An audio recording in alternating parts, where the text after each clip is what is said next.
Yeah, we're live. Ta-da! Okay, got a lot of cool stuff to talk about tonight. Obviously, the Omni is on the list. Also, I just posted up another video today on a big block Chevy test that I did, which was very cool. One, it was a big block, so already kind of cool. It had a big blower on it, makes it even more awesome, and it was run on pump gas. So we ran, when I say we, I mean James from Bostic Racing Engines, who does a lot of stuff here at West Tech, ran a blown 540-inch big block. It had a lot of going for it. It had obviously 540 inches, always a good start. It had low compression. It had really good cylinder heads on it. It had enough camshaft in it. It had a big 871. It had an air-to-water intercooler, and because it had an 871, it was fed by two Brawler carburetors that he modified to make them boost reference for the blower, which was very cool. I need to talk to him about that modification because I think it's something that he did himself. So I want to go over that with him sometime, maybe later on for another video, which will be good. But he ran all of this on 91 octane, and all of those things combined allowed him to do that. I mean, low compression to start out with, you know, a good aluminum head, obviously, free flowing, and detonation resistance because it's aluminum head. So that's a good combination of those two things. It had a blower on it, and it wasn't running a lot of boost because it was a good motor that made, you know, lots of power NA. So the boost level was down even though the flow was up. So it had an 871, which was enough to supply the power output that he was at. It had an air-to-water intercool. So even though it was only running less than 8 pounds, it was further cooling that air, which wasn't very hot to begin with. And it also had carburetors on top of the blower, which is normally what they rely on for cooling because, you know, if you've ever measured the air temperature underneath a carburetor, it's actually fairly cold. And so having all of that fuel go through the blower is a pretty effective means of intercooling, I guess, or pre-cooling. And so when you combine all those things together, it allowed us to run, 28 to 30 degrees of total timing on this big block, make good power. The thing made over 900 horsepower, so make sure to check that out. And on 91 octane, just went over to the pump and got it. So, and the other thing that's cool, and it shows us how much more, like this wasn't run on the edge or anything. It wasn't just a gee whiz dyno number. This is something set up so that it can run in a boat that way. And for the car guys out there, running it in a boat is a lot harder. It's the water temperature is usually colder on the boat because you have a never-ending supply of fresh water. But the thing that boats do that car guys do is, you might leg it across the, although 900 horsepower is going to be a lot, but you could leg it across the lake. So you might be at wide open throttle for, I've seen guys do it for minutes at a time.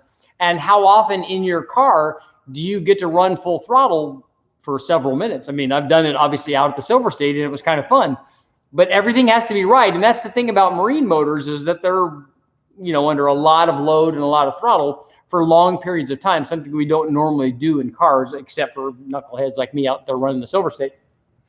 So that was very cool to be, and that's something I just happened to be helping the guys out at West Tech with. And so we ran that naturally aspirated one. But while we were doing it, we didn't just run the motor, which would be cool enough as it is, but we also ran some tests while we were doing it. So we compared the effect of different timing levels. So we ran it at 28 and 30 degrees to see how much power the extra 2 degrees was worth. We also changed the oil level in the pan, which is a very common test for us to do with any big block and with any pan. It always seems like whatever the pan rating is, especially for the big blocks, whatever the pan rating is, it's more than you need. Now, I have to say that on the engine dyno, the motor stationary, it's not moving around. There's no side loading. There's no, fore and aft loading. None of that is happening. There's no movement in the engine like there is in a boat or in a car. And so you might want to have a little more oil in it under those cases. But the other thing that is showing up on the dyno is we are getting windage. So when you're getting windage, you're beating the oil up, it gets aerated, it starts having lifter problems. You're losing power. If the crankshaft is getting into this windage issue anyway, it costs power. It's drag on the crankshaft. If it's dipping down into the oil, that would be really bad. That's not usually the case. What happens is if it's spinning around, it's usually just bringing the oil with it and it's whipping all of this stuff around. So you get that problem, and then you also get aeration in the oil. And hydraulic roller lifters don't really like having aerated oil because it makes them inconsistent. And so what happens is the lifter can compress and you don't get as much lift, and it changes the cam timing. And so it's just not a good situation. And we normally see fairly significant power changes at the top of the RPM range, especially when we get into windage issues with big blocks, and that's very, very common. In fact, we ran another naturally aspirated motor, a 496 that he had. It was an iron-headed 496. You know, again, a boat motor. It was 10-to-1, had a camshaft in it. It had 990 iron GM heads in it that he had done a few mods to. It had a single plane intake manifold on it, and I think that it had, I'm thinking it had an 850 or a 950 carburetor on it, you know, long tube headers. And that thing was in the 640 range, I think, which was, I thought was really good with those, given those cylinder heads, because they're not fantastic, even if they're worked over a little bit. Now, he didn't spend a lot of time porting them, but they had, you know, they had good valves in them and stuff. So that was another good, and again, it was a boat motor, so it was another good combination. But while we had it on the dyno, we also did the same thing. They both had good pans on them, and we just, you know, tried adjusting the oil level to find out what really worked.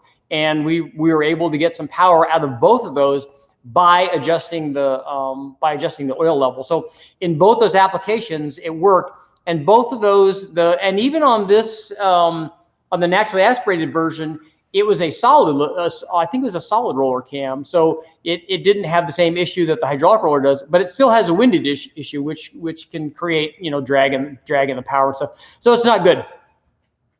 On the Omni, I'm getting ready to do a, where's my compression tester? Here it is.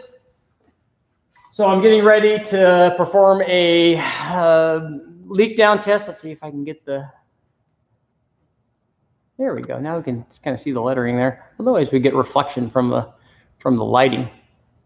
So this one's from Total Seal. There's lots of good ones out there. This one works really good. So I'm going to do that on this motor. I'm going to take the wheel off and get access to that through panel. And so I can spin the crank around, take all the plugs out. So I'll do that tonight after I get off the live feed and find out if one of the holes is hurt, and then we'll figure out about taking the motor out and dropping it. I've taken a look at the motor. It seems to be a 2.5. It does not have one of the ways people were telling me to identify it is this motor does not have a fuel pump block off plate. It does have 782 heads on it. The other ones are definitely early heads.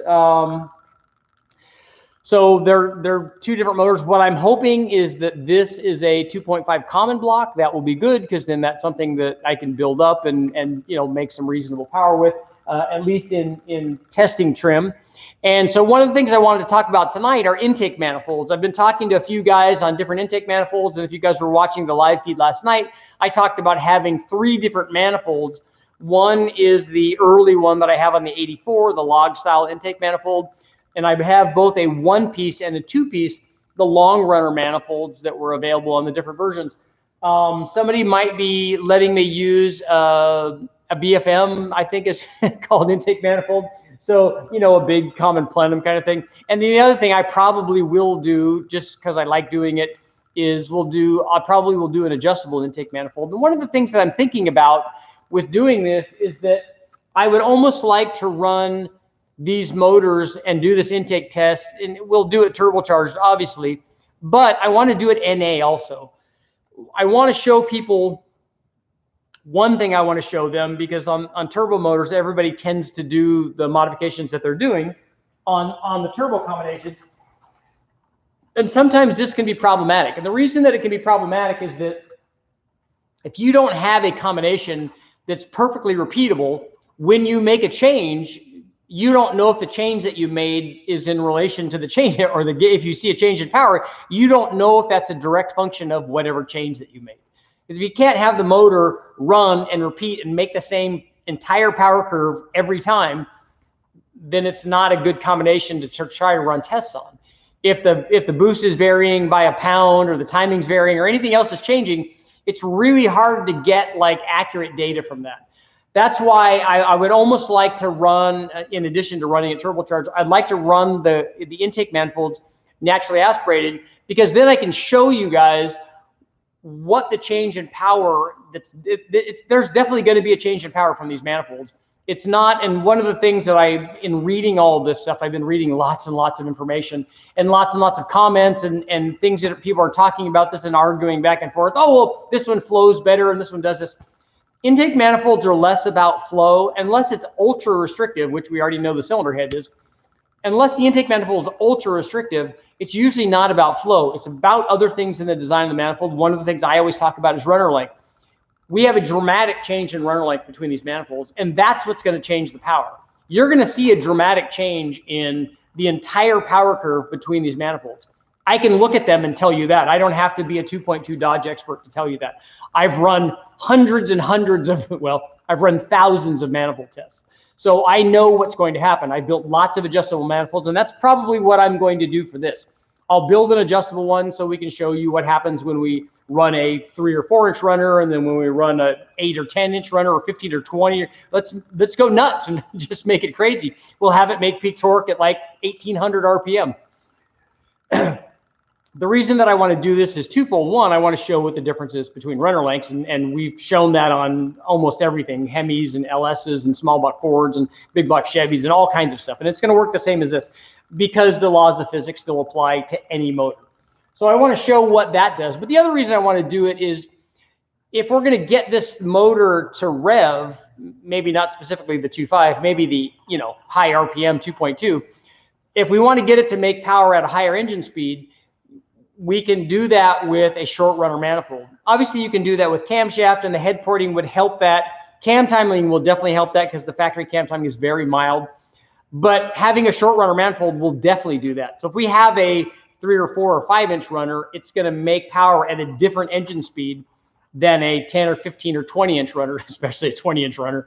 It will definitely be optimized at a different engine speed. And even if we made the manifolds flow exactly the same, even if they flowed the same amount of airflow, as measured on a flow bench, they're still going to make power at a dramatically different engine speed. It has nothing to do with flow. It has everything to do with the reflected wave and the time that it takes for it to travel and come back, and when it arrives to have optimum enhanced cylinder filling. And the length that it has to travel is time, and that time is just RPM. It can only make it up and back in a given RPM range. Once the engine is revving higher than that, it can't do that. Or if it's a short runner, that's when the arrival time is optimized.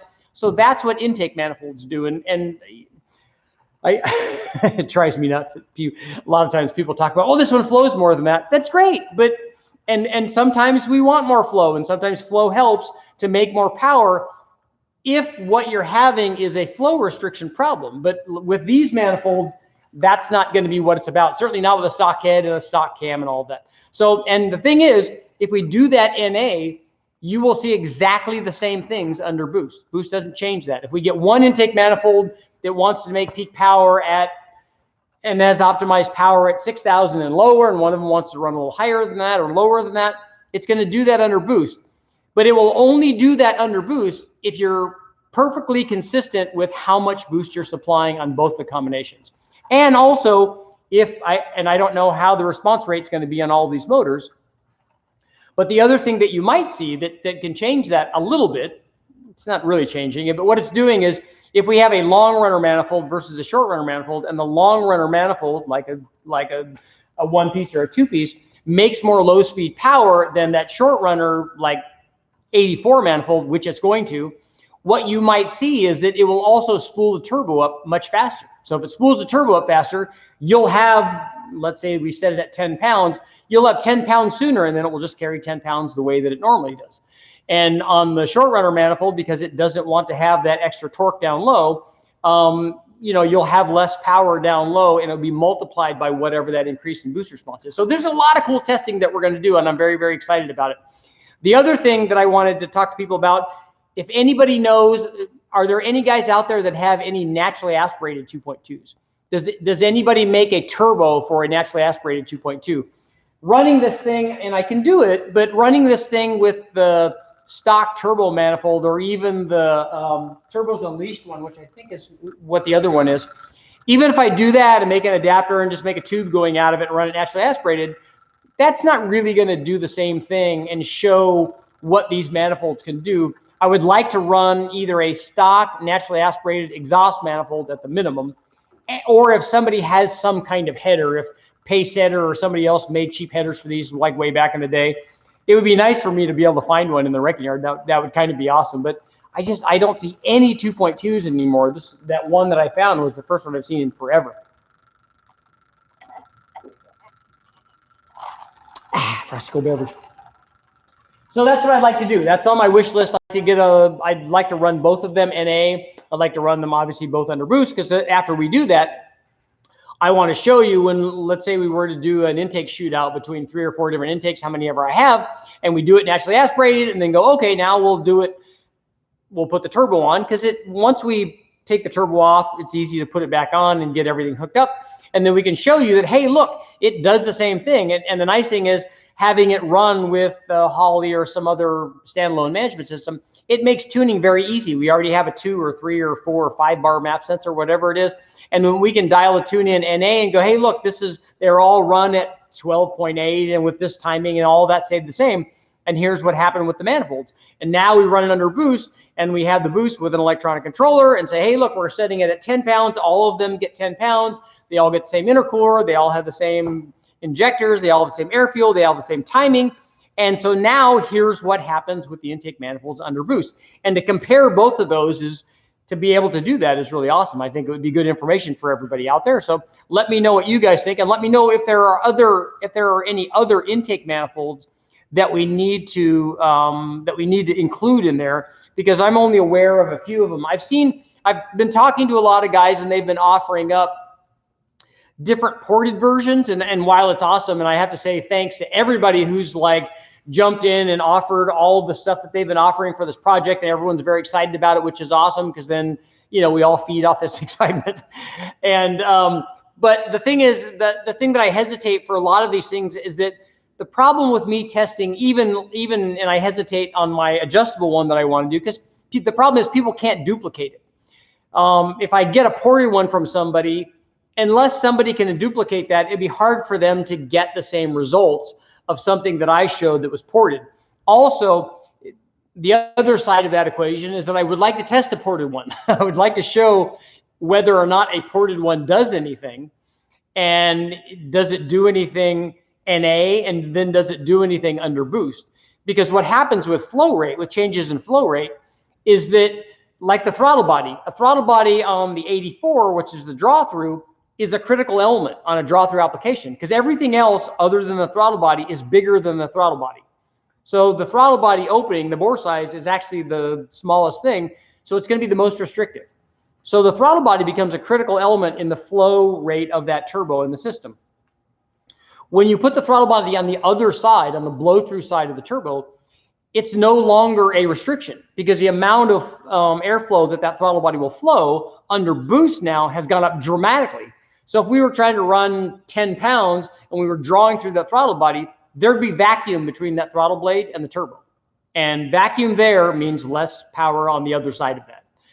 So if we put it on the other side and we're trying to run 10 pounds, then things are gonna work out better. The interesting thing would be to see if on that particular test is if I had a way to measure the wheel speed. Because if we're regulating this just on boost, it might be that the impeller speeds up to overcome that restriction, which is kind of cool, to overcome that restriction that's inherent there and still provide it 10 pounds. So it'd be interesting to see if there was a change in power there from those two tests. Now I really want to do that test. So it will be good.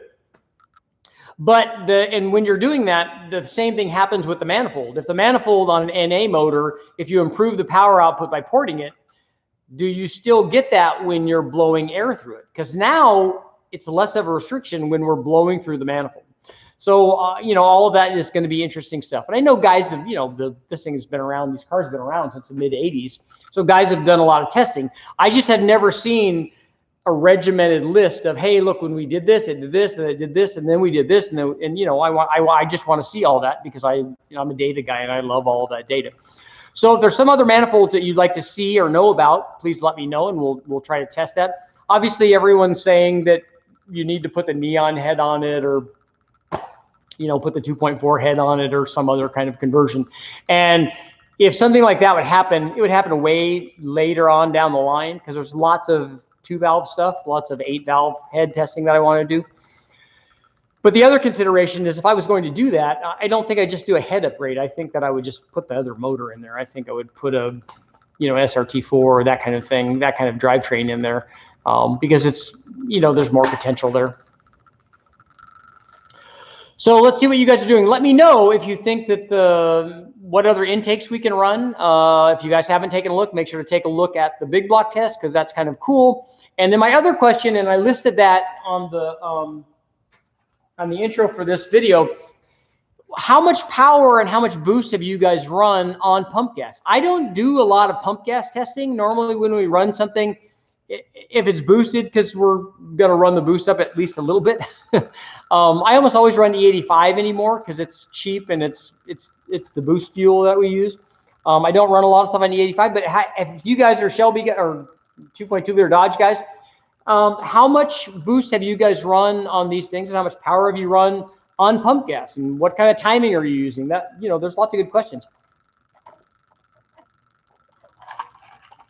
On the big block, obviously, the big block life was fairly easy. We had a lot of things going for us. We had a big blower running not very much boost. It had an intercooler. It had fuel going through the blower. It had low compression. It had really good heads. It had a good camshaft. So it had everything that it needed to be able to make decent power at a low boost level with plenty of charge cooling, and so we could get away with 91 octane. Something like this, where we don't have a lot of head flow, we do have low compression, which is good. You can have an intercooler, obviously, but on the non-intercooled ones, you do not.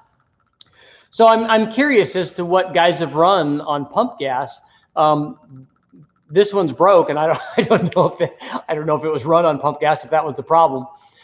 Let's see, VVT 557 Hemi, 7 pounds, 15 degrees. Okay.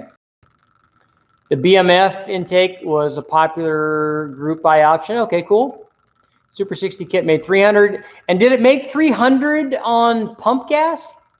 Because I thought that the Super 60 kit, part of that, I mean, I know it was a turbo upgrade, and it was also an ECU upgrade, right? But I thought the ECU was fairly aggressive on the timing, which is why they were able to make that much power.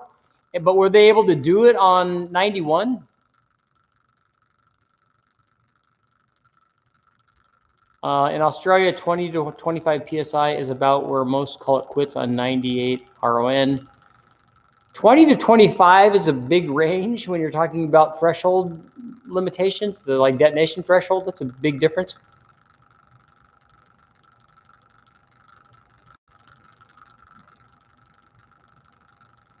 I ran, let's see, the final Roman, I ran 20 PSI on my LeBaron 2.5 and 25 on my double overhead cam Sprint RT. Both had front mounts and custom ECMs. Did you do it on pump gas? Seems like a lot of boost for pump gas, unless you had like single digit timing on it.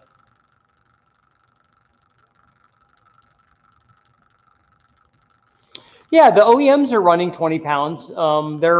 They're relying heavily on knock sensors and taking a bunch of timing away if they have issues with detonation.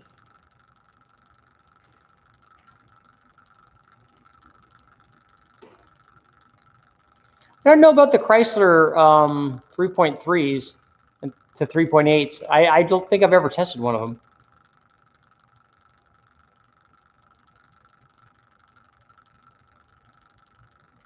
You run 87 octane and 35 pounds of boost.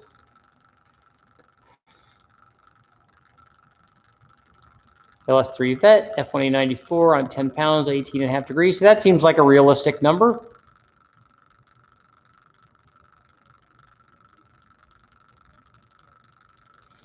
The SVO Mustangs were very cool.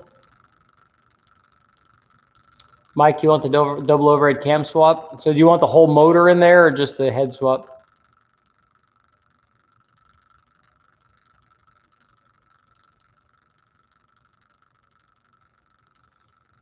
Turbo God sent you a video with the 4 extra injectors. Let's see. Stock bottom end 5.7s don't take much timing or boost on pump without ring gap. Yeah, that's a real key on the 5.7 Hemis. There's a lot of guys have hurt those way back, mostly because they didn't have very good programming for them. It just wasn't available. So a lot of guys are trying to do it anyway with predictable results. But I ran a turbo. We did a big bang on one. I ran both blowers and turbos on the 5.7s, and we put ring gap in them, and they lasted, into the 4-digit territory. Okay, 93 octane, 28 psi on pump gas. That just seems like so much. This is a stick. It's not an automatic.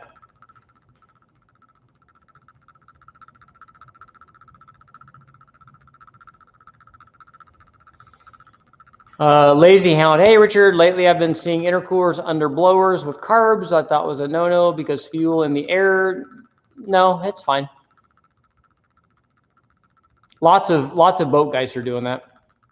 You take a look at Freiberger's deal. What they did on their big block, they did a tunnel ram and then an intercooler on top of the tunnel ram, and then a roots blower on top of the intercooler, and then they also ran fuel and nitrous and E85, and maybe they did methanol too.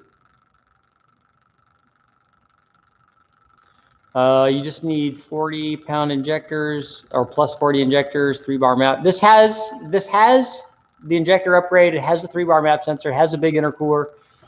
I don't know specifically what's done to the ECU on this, but again, it seems like a lot of pressure to run and a lot of temperature to run on pump gas. But maybe it works. These have low compression, so.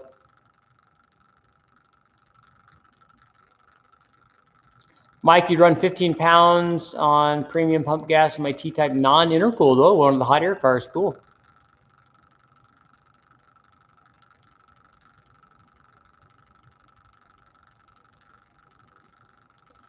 Let's see. Dr. Differential, the one ring gap engine we did on a 200 shot in 85, 22 degrees up top. Was it a turbo motor too?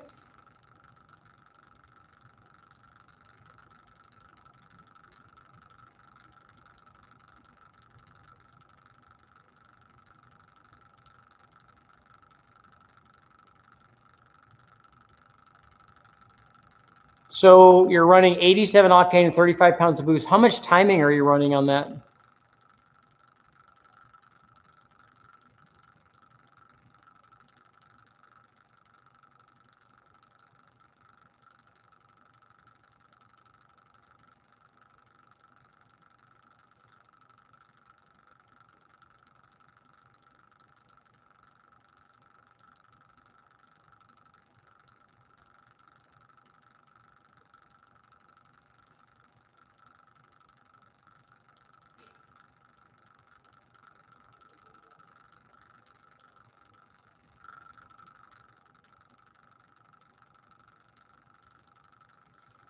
So you want me to roll the car instead of doing it, turning it over? It's fairly easy when we put it up on the lift.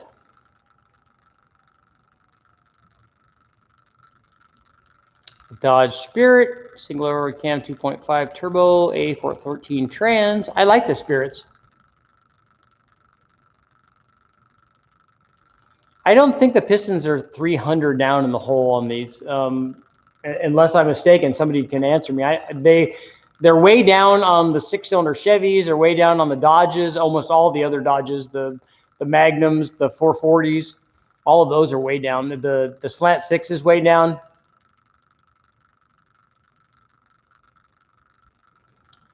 Do you think I should just run an air-to-air intercooler on a Turbo LS daily? Yeah, that's the best. That's usually the easiest way to go. 22 degrees on E85, EVT 5.7 Hemi on a 200 shot. I would need to be clear. Okay, yeah, E85 makes a difference.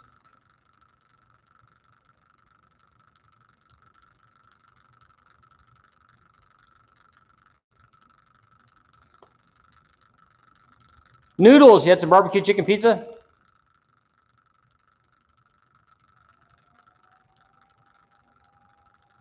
Okay, no turbo. Okay, that's good. I think that when we were running we were in the 20-degree range when I did the shootout with Kamikaze from oh, what the heck is that TV show called? Somebody let me not Fast and the Furious. What's the street racing show? I can't even think of it now.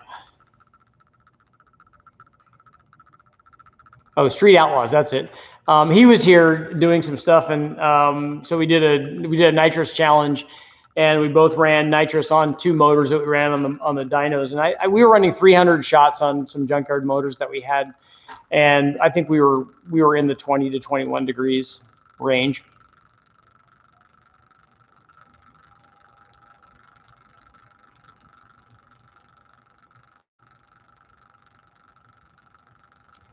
Matt, I do need a water pump housing if you got one.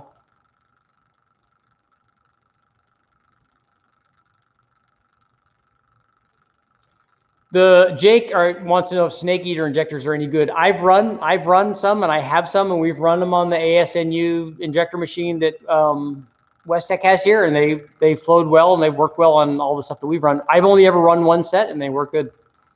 As a matter of fact, I probably will try them on this. They're 1500s, so when we get the boost up and run E85, that might be a good choice.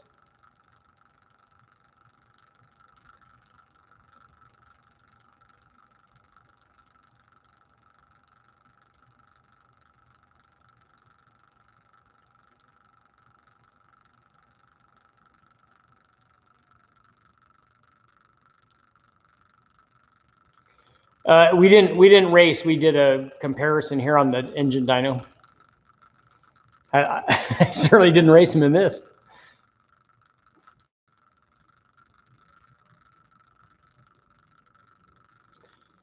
Richard, did you have a Mustang LX notch? I still have that. I'm an original owner. I bought that car new in, I don't know, November or something of 1987. And it was in Muscle Mustangs and a lot of other magazines back in the day, and I still have it.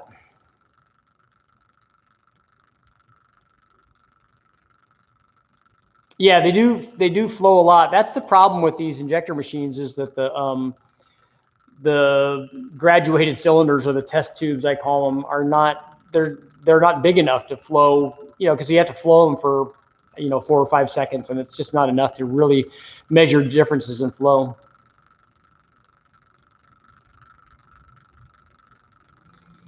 We weren't racing. We just did a shootout to see who could make the most power on nitrous.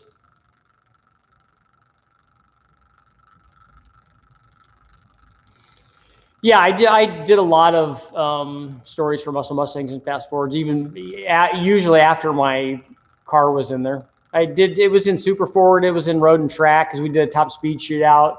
I did all the Silver State race, a ton of stuff.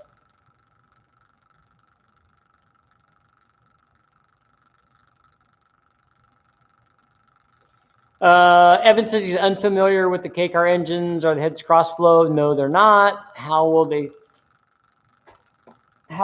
flow? This one is a 782.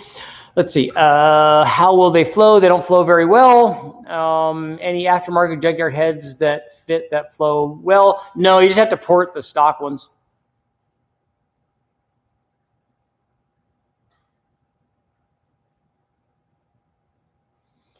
Jake, we ran good springs on the Big Bang motors. Typically, we would run some sort of dual spring. Brian Tooley has good ones. Comp has them. There's lots of good springs out there. I would stay away from cheap ones. Dr. Differential, I did not. I lost by 2 horsepower. But, and I doubt he'll admit it, Brule helped him, though.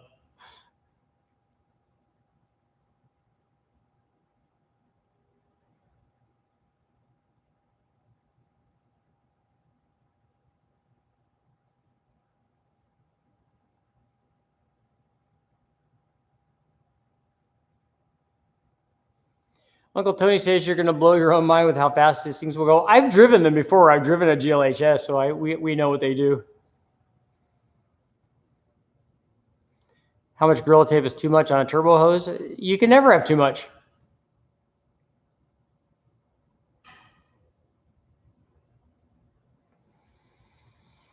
Dr. Differential, the ported heads will help on a Hemi, but the thing is that they're already pretty good to begin with. So even the lowest flowing Hemi head, which would be an early 5.7 head, it has enough to support, 550 horsepower.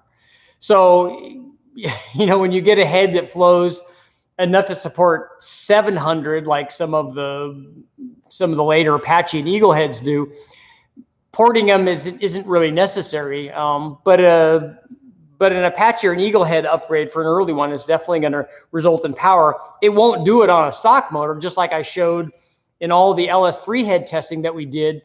Ported LS3 heads were worth about 8 horsepower on an otherwise stock LS3 motor because it already had more head than it needed.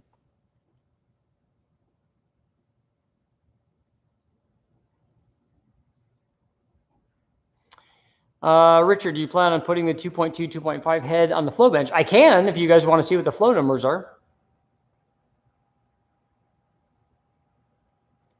Okay, Ferrea still makes oversized valves for them. That's good.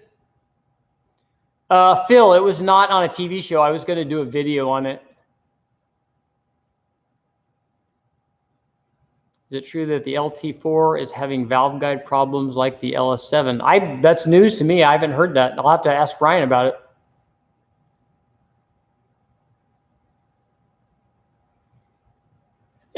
Chris said, I've got a Shelby CSX and a VNT turbo. It's too small to make much power beyond 200 horsepower. I don't think I've ever seen anybody do a video on maxing one of those out, but I'm not sure where they get to. I wouldn't use that if we were trying to make lots of power. For me, it was kind of more of a gee whiz, and a lot of them, if they're original ones, they kind of get, clogged up there, so they're not working that well.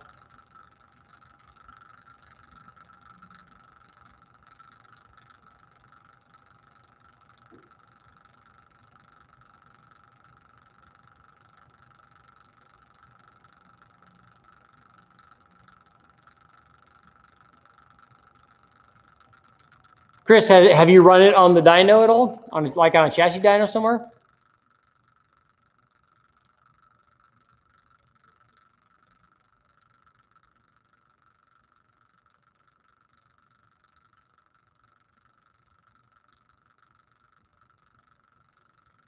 $297 horsepower and 326 foot-pounds. And that's also the problem with these that kind of motor when you're running it on pump gas is the 2.5. It doesn't rev very much. Doesn't have a lot of head flow. Doesn't have enough camshaft. So it's usually going to have as much or more torque than it makes horsepower. We call those square motors because they're the same, or even sometimes they make a little bit more torque than horsepower.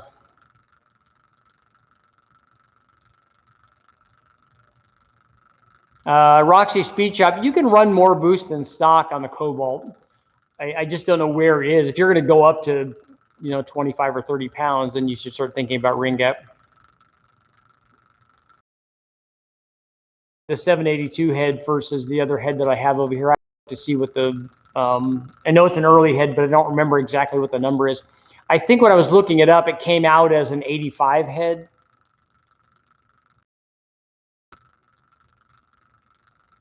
We've seen you run a 3800 blower, but what about twins? We're going to run the 3800 blower fed by a turbo on the 3800. So in the quarter it ran 14.8 at 92. Okay. Yeah, it'd be good to have more data. It's always good to have flow numbers to correlate to what's happening with the. So has anybody run, have you seen a back-to-back head test between, a 782 head and an early head?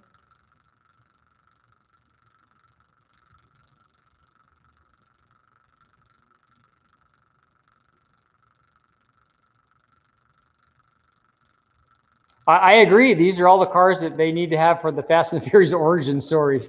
That would be good.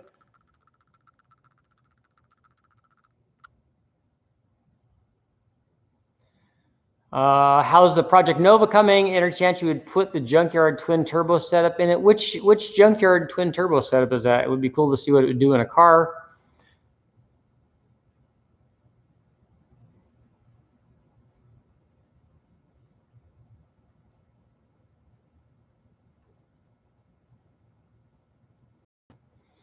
I think that the NA TBI cam is supposed to be one of the hot setups for these.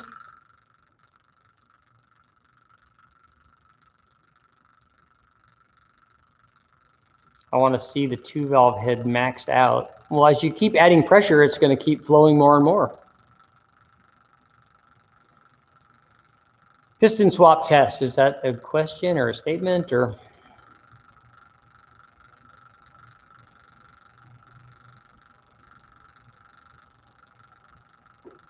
And I know that these two heads have different chamber sizes too, if I remember right.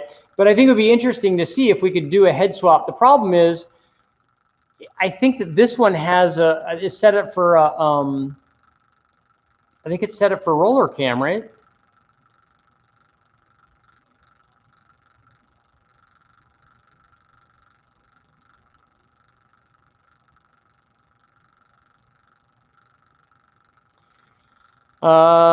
Will I benefit from my LS6 if I install BTR shaft mounted rocker system? I don't think so. I don't know how high you're revving it or how many miles the thing has on it if the rockers are worn out, but I don't think you'll see much from that. My audio is clicky.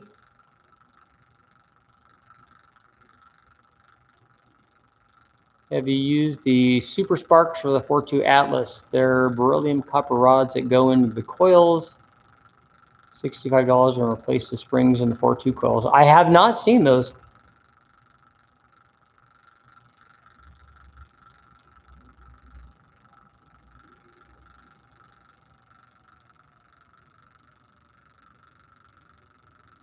The final Roman. So you're going to swap the 2.2 TBI cam. Let me know. Those are the other things that I want to do. I want to do back-to-back tests. And again, it would be interesting to do it NA and turbocharged to see what's going on, because that way you could say, hey, look, this cam NA makes less power down low and more at the top or whatever it does, and then find out what it does under boost. Because if one of the cams makes more power NA, we can kind of guess, since every cam is a turbo cam, that it's going to make more power under boost too.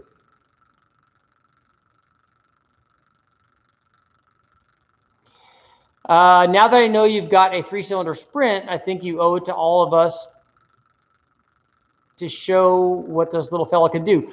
Well, I only have the motor now. I have a bunch of other parts for it too, because the car was stolen. But I did set a couple of land speed records with it out at the Maxton Mile. The car went 119 in the standing mile, you know, ripping it all the way, trying to control traction.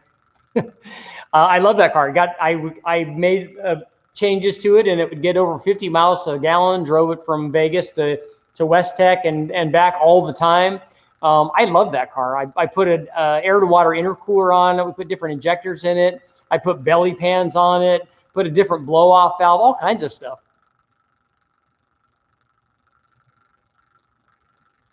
I'll check out the Super Sparks.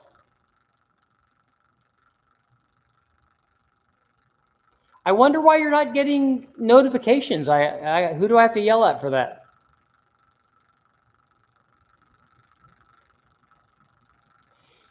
And if you've got a windage tray on it, that should probably be not a problem, unless you have a lot of oil in the pan. If you're only going to 5,200, we don't see much of a problem there. The Nova would be good with the Atlas in it. And don't leave the hood up too long; it will take that shape. It does kind of got the gangster lean going on, doesn't it? I just have it open now for the live feed. Maybe I should just put another prop rod on this other side. I know, who steals a Sprint? What kind of guy does that? They stole it and then took it and sold it to a wrecking yard, and then they crushed it. And it was when the reason that we had it over where it was getting a cage put in it so we could go to Bonneville, and we were going to set more records at Bonneville, because we had already gone faster out at the standing mile than the record is out at Bonneville. And we had a slipping clutch out at the, you know, racers. There's more left in it. Oh, yes. But anyway, we did go faster there than at Bonneville. So we knew that there's a lot of power left in it. Tall Garage, yes, we have the oil mods in a bag sent by Mark at EMS, I think, and so we thank him for that, and we'll put those on when we run the tests.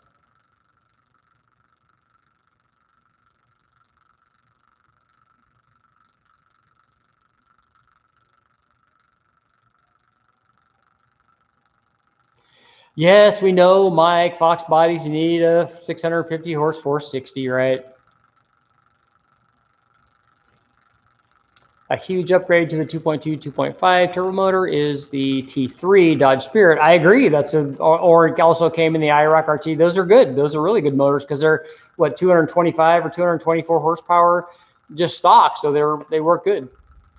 The Lotus Head, I think, has a little bit of a porosity problem. I read out on the interweb.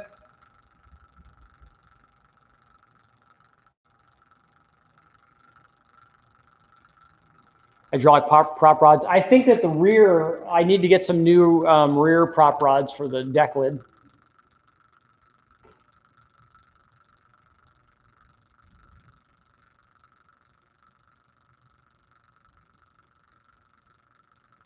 I have a big 632. What would you do, turbos or blowers or NOS? It depends on what power level you're trying to get to. Turbos would give you the most power, but I don't know if you're looking for, 1,500, 2,000, 2,500, 3,000. I don't know where you're looking at, and I don't know if the motor is capable of taking all that. But nitrous is kind of the easy way. If you put a blower on it, you could put a Pro Charger on it, and we've done the 1,500 horsepower stuff with those quite a bit.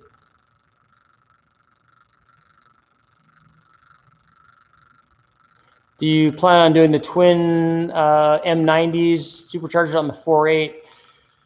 Probably not. That's probably more work than I have time for.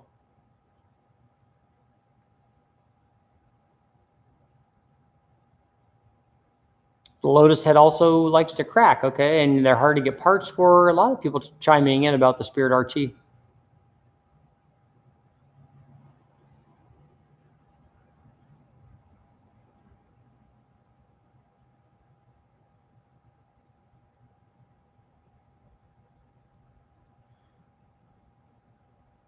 The Maserati had a Maserati specific 4-valve head, which was different than the Lotus head was.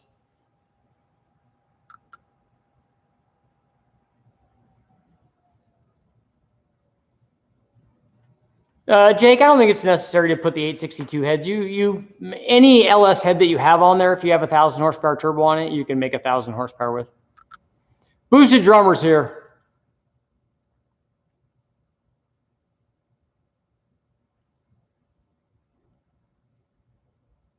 Some cars get stolen for the ride. This one wasn't drivable because it didn't have the motor in it. I have the motor.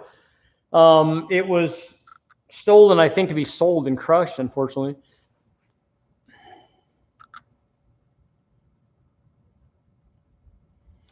Richard, do you sell off the engines after you finish with your testing? Yes, I have a 5-liter or 302 Mustang engine and a 500-inch Cadillac that I need to get rid of both of those.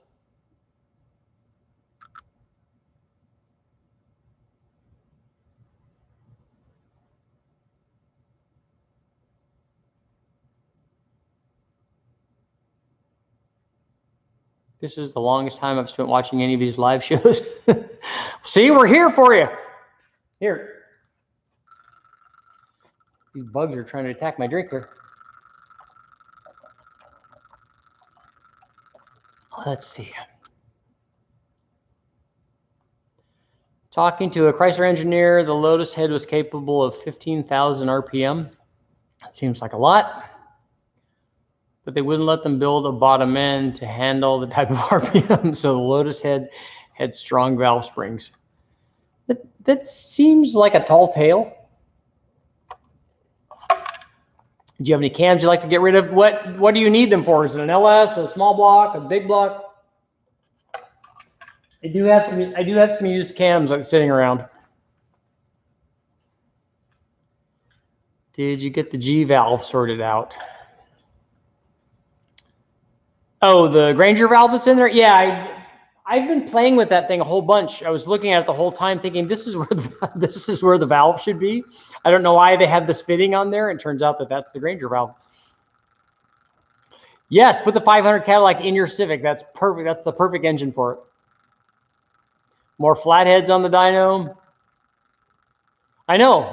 That's just mean stealing a car to crush it. I think that they just wanted the money that they sold it to the wrecking yard for. At least that's what the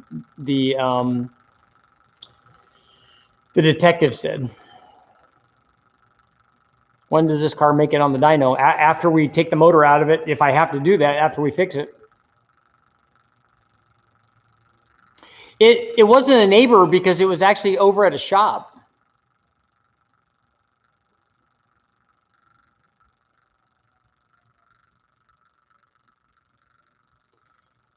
Adrian, 4.6 2-valve or 4-valve cams? I like having E85 at the pump. We have one right around the corner from here. You need a cam for an LS, or should I just get mine ground for it? You're going to get it reground? Oh, I don't know about that.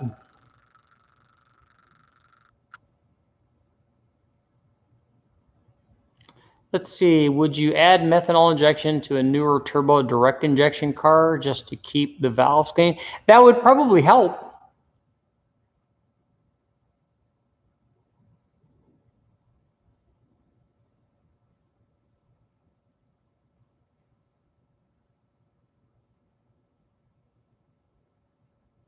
Which Chrysler, Dodge, Shelby had the biggest displacement? The Daytona. I thought that I mean, if you're talking about V6s, that's a different thing. But the 2.5 was the biggest stock displacement that I know. Adrian, 462 valves. I'll take a look and see. Make sure to send me an email. I'll put my email address down here just in case you don't have it. Everyone should have it by now.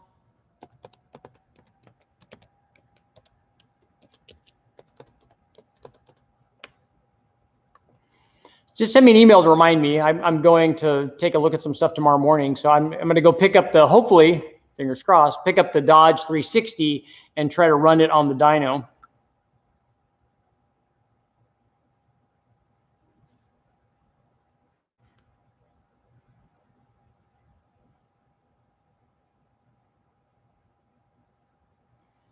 Dean's in the house. Oh, I know your email. Good. Okay, we've got 7 minutes and 30 seconds left. I got work to do. I have a project car. I have to shine it. This might be one of this hood. It's reflective now. That might be one of the projects I'm going to do. Wow. You're kidding me. That's aluminum? Wow.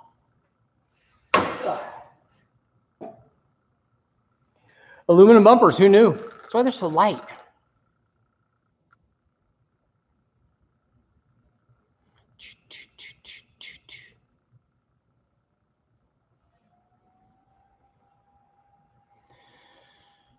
The 2.6s were a different motor, the ones that were in the Starions. Yep, 2.2s and 2.5s.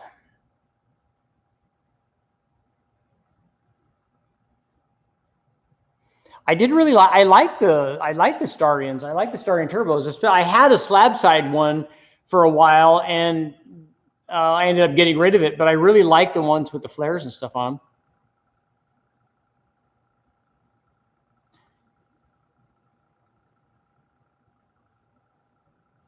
Yeah, they're stealing catalytic converters in a lot of places.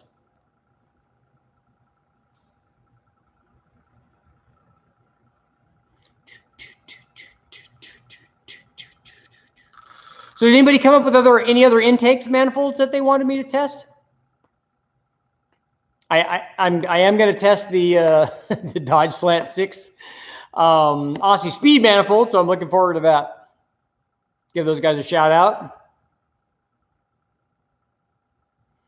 And also, I have my adjustable intake manifold for the Atlas motor, which I'm very excited about also. I just hate that all of these motors are apart. I need to have something together that I can run.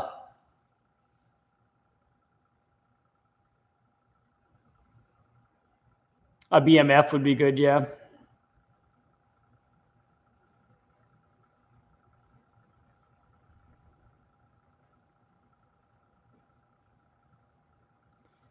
Cam swaps on these like 10 minutes. So it'll be fast on the dyno then.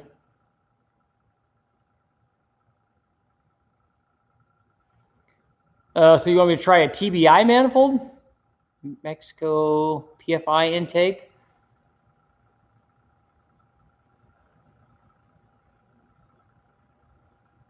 A 6G43 single overhead cam V6. Rust-Oleum and a brush. Ford Crossboss test. Take a look at that video. Should already be up. They ran a Crossboss here, and it worked very well. Yes, an 8100 would kind of be another guy's motor, but just because they're, you know, completely different than the other big blocks.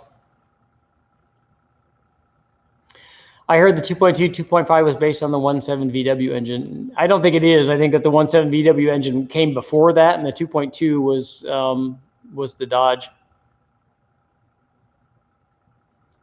I'd like to see a 225 intake with short runners and big plenum for fuel injection. Stan's site, I go there all the time. He's got lots of good information. The 782 head flows 143 and a 114. That's kind of what I was told is where it would be in that range. And I was told that a ported one could be 175 or so, which seems, all that seems realistic.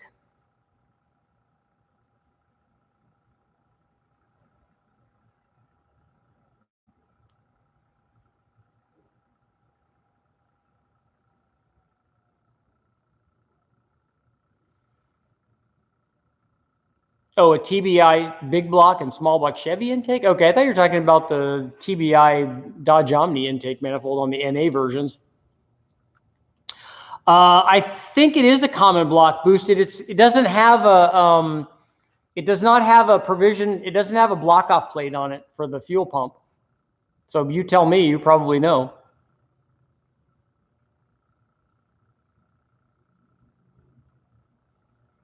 I want to see you test the Holley Sniper intake versus the VVT car 6.4 versus the VVT truck. Oh, you must be talking about the Hemi stuff then, right? I can kind of tell you what I suspect the Sniper will do on the Hemi. It probably will do the same thing that it does on the LS stuff.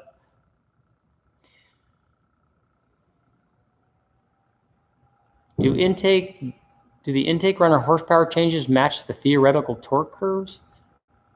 I've always did the math, and it seems I don't know what math you're talking about. You should test a Holley low ram intake for an LS. I would, but it's an 8,000 RPM intake manifold, and it's short runner, and it's going to do what a BTR intake manifold or anything that only has 4 inches of runner length. It's for very, very high RPM.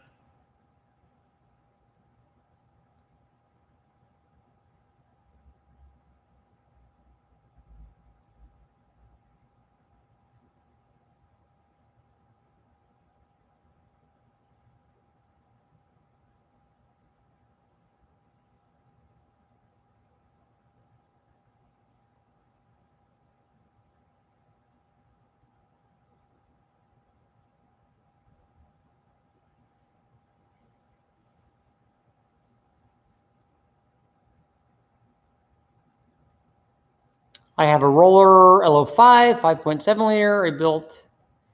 Rebuilt it, forgot to put more oil in it. Probably the freshly rebuilt motor. They do need oil.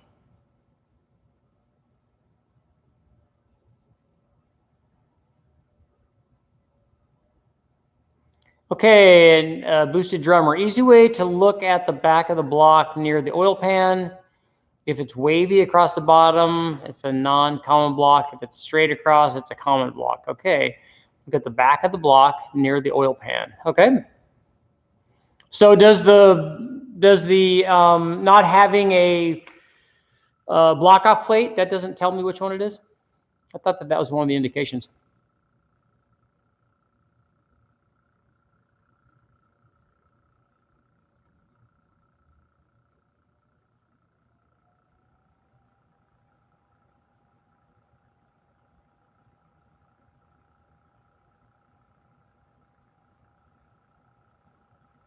So what would you expect with a low ram Holley compared to a stock truck intake? It won't even be close, Jake. A stock truck intake will make more power than a low ram, all the way up to 6,500 RPM.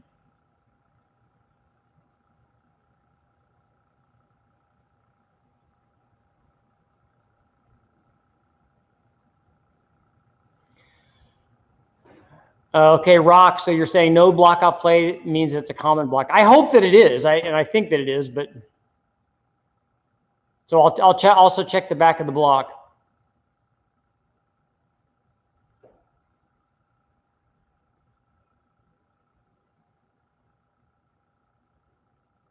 So Dean, they 1590s is what the GLHSs would run, not according to Carroll Shelby.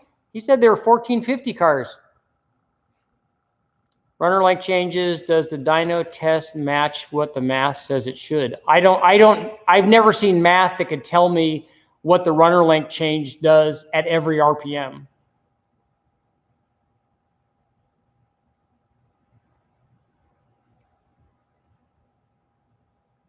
This has a limited slip trans in it.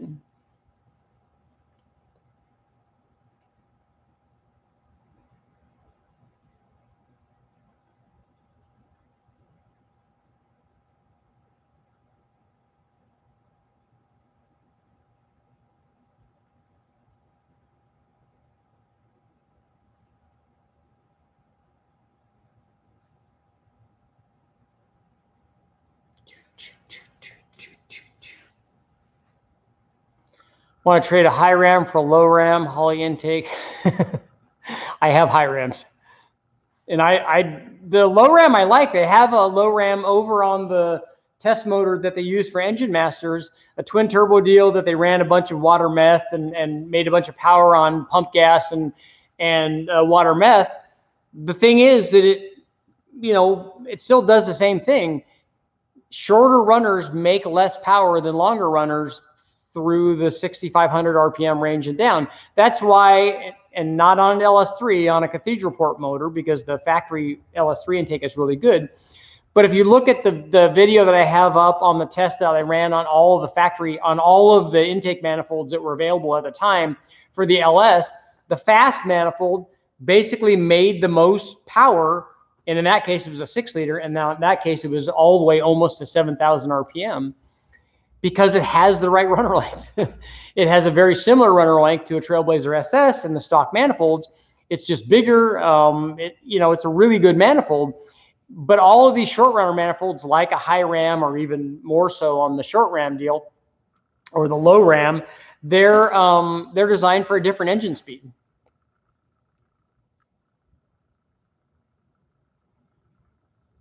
Okay, Dean, so you think 14s might have been possible with a good launch and stuff?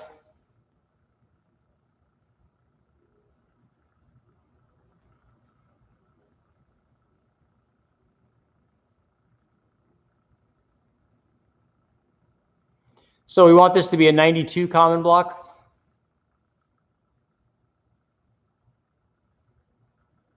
Get to buffing. You want to see how it comes out? I know, it'll be nice, huh?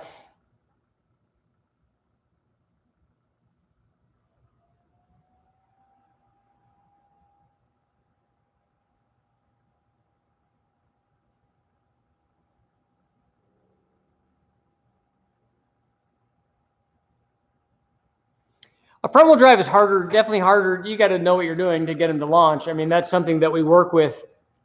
When I was racing US Touring Car, I was racing a Del Sol, and we had standing start, so it was kind of cool. So you had to get off, and obviously with if guys had bigger motors, which most of the people did that I was racing against, I had a 1.6. So you had to get the RPMs up, you had to get the launch right, and because the last thing you want to do is get on the pole and then have somebody bash you on the standing start. So we played around with our launch technique a lot.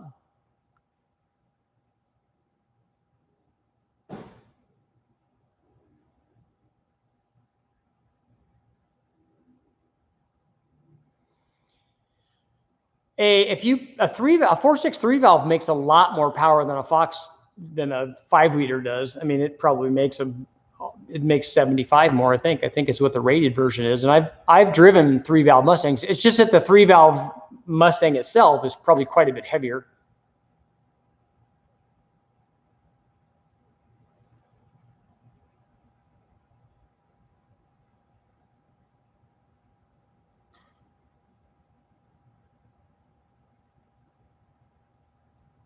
I like the Conquest Starions. I talked about that earlier. Just check the casting date on the right lower part of the block. Richard, did you race the Calais or the Olds Quad 4 powered car that I ran that I got to drive was an Achieva.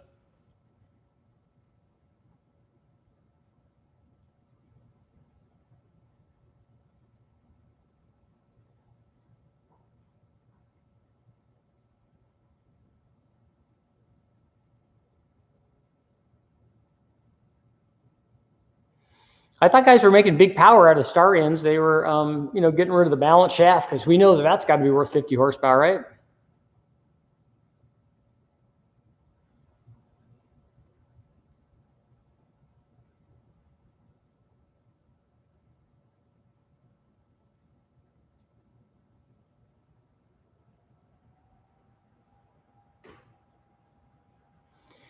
I know the old Achievas or the old Calais, and that 442 that was in the wrecking yard was awesome. I don't remember the last time I saw one of those.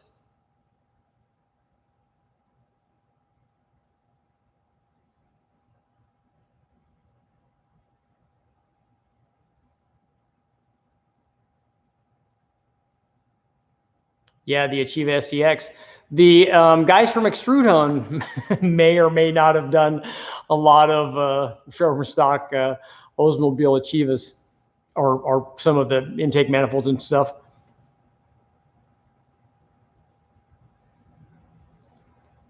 Fox bodies are good. I have one of those.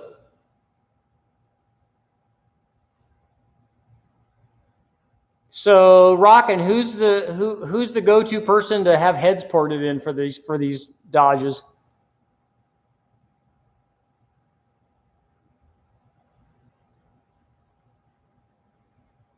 Yeah, Tim, I think that the 300 horse 3-valve motors were faster than a Fox was. I mean, if you listen to, you see what Evan and the guys were doing back in the Magic drag strips that they were running at in Englishtown and stuff. They were going 1390s and 1380s with stripped LX 5 liters notch cars with 308 gears back in the day.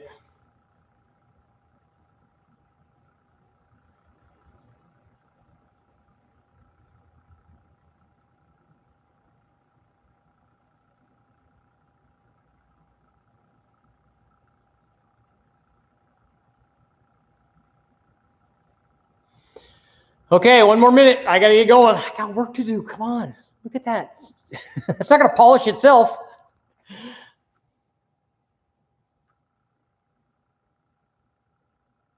Forward motion, okay. Front-wheel drive performance. Lone Wolf.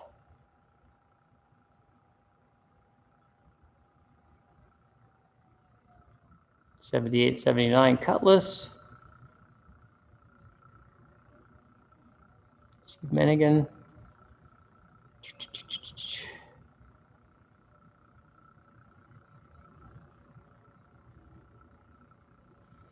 Wins a 2.2 dyno. Well, you see where it's at right now.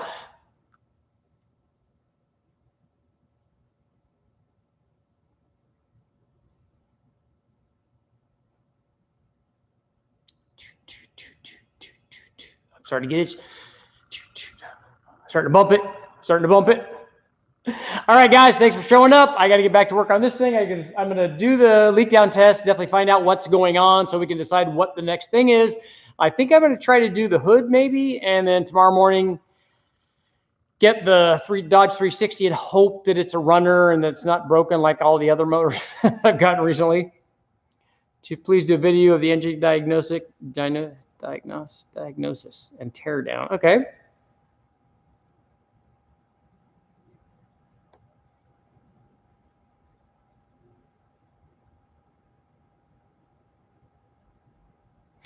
Thank you, guys. I will see you all tomorrow, hopefully with more information and maybe a shiny hood.